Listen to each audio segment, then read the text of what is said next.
अब हम wave propagation जो है गुड डाइलेक्ट्रिक के लिए स्टडी कर लेते हैं।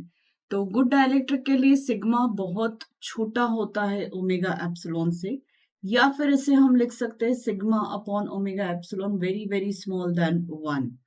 और इसलिए under root 1 plus sigma square upon omega square epsilon square की जो टर्म आती है वो एक्चुअली हम लिख सकते हैं 1 plus sigma square upon 2 omega square epsilon square.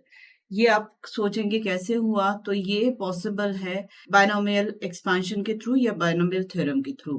Binomial theorem जो है वो क्या कहती है, एज पर binomial theorem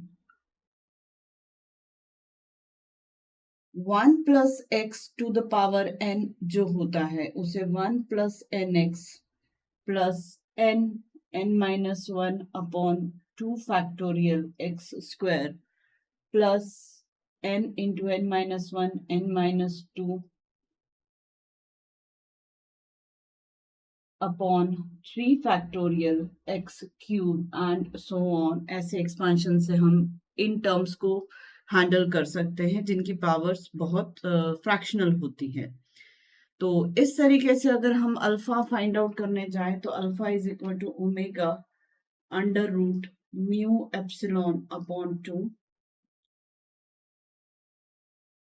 bracket under root 1 plus sigma upon omega epsilon square and minus 1 इसके बाहर है, तो ये ब्रैकेट देन अंडर रूट जो मैं पहले भी आपको बता चुकी हूँ ओमेगा म्यू एप्सिलॉन अपॉन 2। अब यहाँ पर हम बायनोमियल एक्सपेंशन अप्लाई कर रहे हैं तो इस पर पावर 1/2 की है, तो उस हिसाब से ये हो जाएगा 1 plus sigma square 2 omega square epsilon square minus 1। इस तरीके से हमने यहाँ पर बायनोमियल एक्सपेंशन अप्लाई कर दिया, तो ये हमें दे देगा sigma upon 2 mu by epsilon, ये वैल्यू फाइंड आउट हो जाएगी। सिमिलरली बीटा अगर हम लेते हैं तो originally beta is equal to omega mu epsilon upon 2 और bracket under root 1 plus sigma upon omega epsilon square plus 1, ये पूरा बीटा का एक्सप्रेशन है।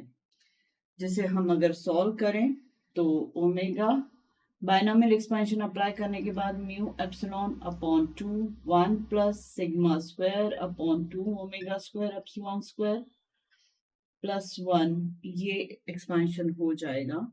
जिसे हम सॉल्व करें तो omega under root mu epsilon 1 plus sigma square upon 8 omega square epsilon square, ये पूरी टर्म हो जाएगी बीटा की। बीटा जो है वो लॉसी डाइलेक्ट्रिक के लिए आया था म्यू एप्सिलॉन या फिर ओमेगा अपॉन वी। ये वैल्यू हमारी परफेक्ट लॉसी डाइलेक्ट्रिक नहीं परफेक्ट डाइलेक्ट्रिक के लिए आई थी। अब यहाँ पर जैसे ही इंक्लूजन हो गया सिग्मा का, लॉस थोड़ा सा जो हो रहा है और ये कंडक्टिविटी की वजह से हो रहा है, तो सेकेंड टर्म यहाँ पर बीटा की इंट्रोड्यूस हो चुकी है और बीटा बढ़ चुका है। अब अगर हम velocity of wave find out करें v जो कि ओमेगा अपॉन बीटा होता है, तो इसे फाइंड करने के लिए हम बीटा के एक्सप्रेशन को यूज करेंगे 1 upon mu epsilon 1 plus sigma square 8 omega square epsilon square, ये टर्म है। यहाँ पर मैं पार्टीशनिंग कर देती हूँ। अब इसके अकॉर्डिंग वेलोसिटी जो होगी वो 1 अपॉन म्यू एप्सिलॉन ये अंडर रूट में है and 1 minus sigma square 8 omega square epsilon square होगा।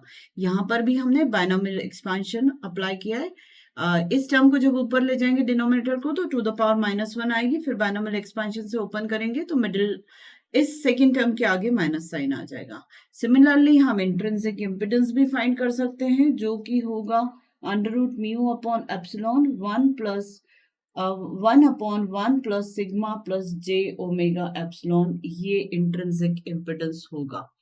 और इंट्रिंसिक इम्पिडेंस के साथ ही यहाँ पर भी हम बायनोमियल एक्सपेंशन अप्लाई करके इसे under root mu upon epsilon 1 plus J sigma upon 2 omega epsilon, ऐसे इस टर्म को, इंट्रिंसिक इम्पीडेंस को हम डिफाइन कर सकते हैं। एक डिसिपेशन फैक्टर होता है, जैसे लॉस टैंजेंट भी कहते हैं, और ये डिसिपेशन फैक्टर की जो वैल्यू होती है वो सिग्मा अपॉन ओमेगा एप्सिलॉन होती है, जिसे लॉस टैंजेंट भी बोलते हैं।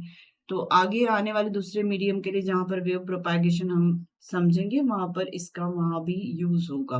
और डिफरेंट डिफरेंट बुक्स में लॉस टैंजेंट ये टर्म स्पेसिफिकली यूटिलाइज की हुई है।